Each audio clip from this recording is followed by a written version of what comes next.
Hey, how you doing, guys? ZDEyE here. So today I definitely needed to, have a bit of a discussion regarding the news that very recently broke.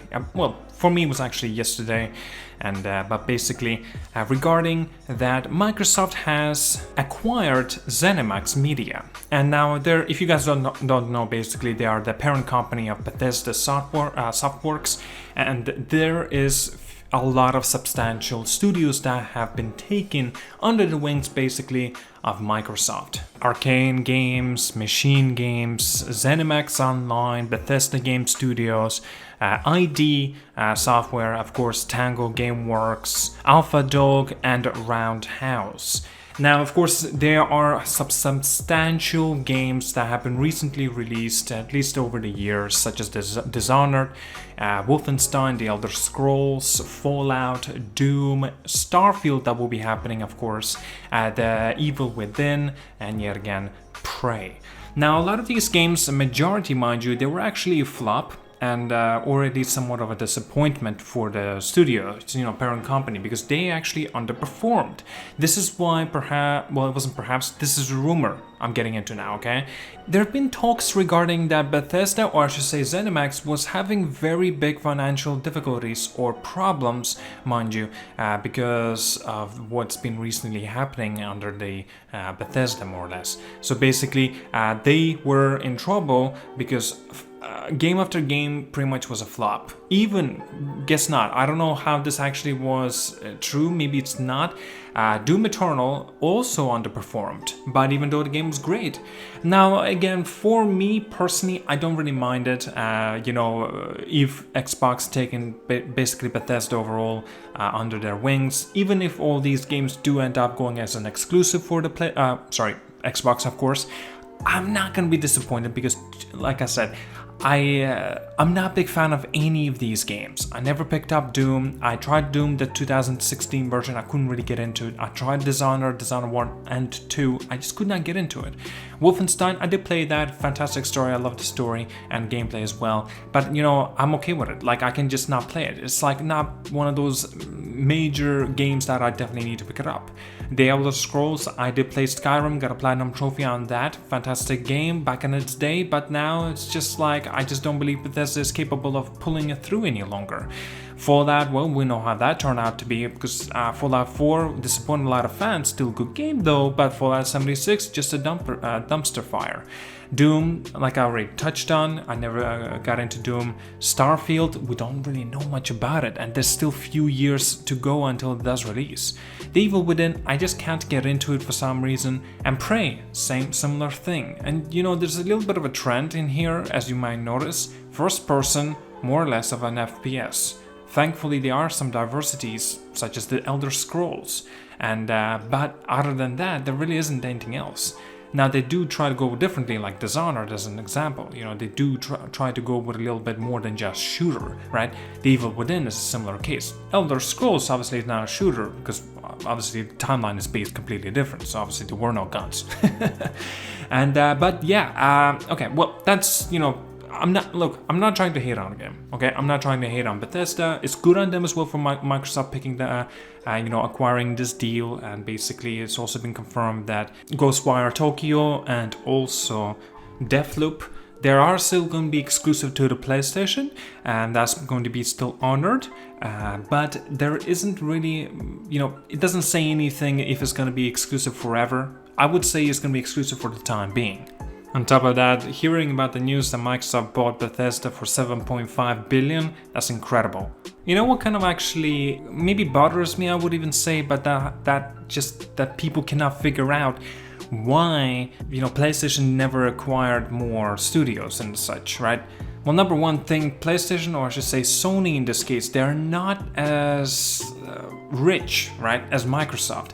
Microsoft receives the revenue maybe up to 10 times more than Sony does.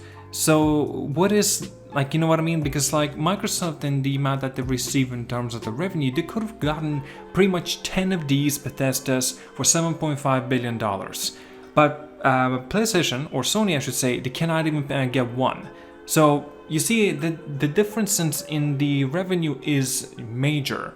And exactly, it doesn't just, flip it like this and it just happens. No, it takes a long time for this acquirement to go through and to be confirmed, right? And then made public too, right? It does take time.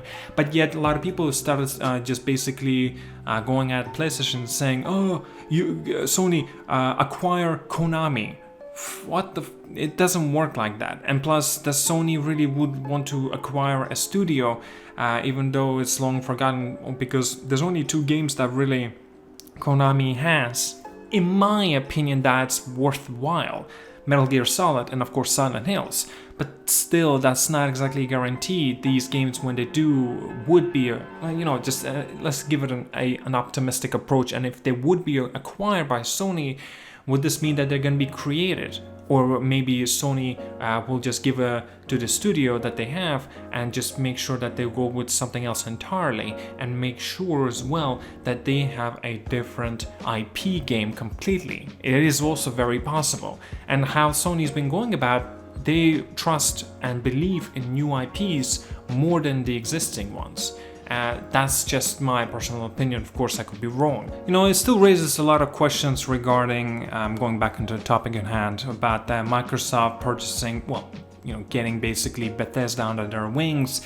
What does this mean for PlayStation in the future? Like, say, Starfield or Elder Scrolls 6. Are they going to be exclusive for the Xbox? Obviously, it's not going to be exactly profitable for them, because if they do end up, let's say, pushing it to the PlayStation, because mind you, all of these games now, Bethesda games, are going to be on Game Pass. So you pretty much have to pay $5 to $10 a month to play those games, even when the ones that do come out on day one. And still, is it going to be very profitable for Microsoft now? Now, if they will choose to release these games, the upcoming new games, like Starfield, like I said, Elder Scrolls 6 on the PlayStation as well on day one, with no timed exclusivity, because like this case would be that a lot of people will have to make a purchase up to $60 to $70 now for a new game on the PlayStation. So again, you see there's a bigger incentive for to go on the Xbox's side and play the game on that platform. But yet again, it's not exactly giving me kind of a incentivization. Number one, like I said, I'm not particularly hyped about those games, because obviously with the recent years that Bethesda's been going through, with the recent games that they've been going through as well, it's just been a disaster in a lot of cases. They lost a lot of the reputation and trust with the fans, and I would say even I'm one of them too. Now, don't get me wrong again, I'm not positively oh my god, looking forward to Starfield, Elder Scrolls 6. No, if they don't look interesting to me, I'm never gonna get it. Like, for example, I don't know, there's some big games out there like Marvel's Avengers. I thought it would look like shit, and I even said it, I called it out like a year back when it did come out. I was fucking right. You know what I mean? Like, a game came out, it's mediocre at best. It's just nothing special at all. Sure, the story is pretty good, and okay, maybe that's not exactly a good way of making kind of a comparison or reference to. So I'm gonna ignore this topic. Now, let's get into a possibility. What if this does going to be like an exclusive, right? Pure exclusive for like Starfield or Elder Scrolls 6 for the PC and of course the Xbox. Well, the key word there is already, right? PC. That's where I'm gonna play. I'm gonna play on my PC, but yes, I am gonna acquire a Game Pass through the PC, because it's much viable choice personally for me. Even if let's say this, because I'm not a big fan of these Bethesda games, pretty much all of them. I'm not really. I could just still pick up on my PC and not buy it on my PlayStation, even if it is not an exclusive, because that's just a better option. I don't have to pay as much. And also in my case, maybe I could give an example. I played a game, I finished the game and never came back to it. So why should I, buy a game, keep it with me forever that I'll know I'll never play?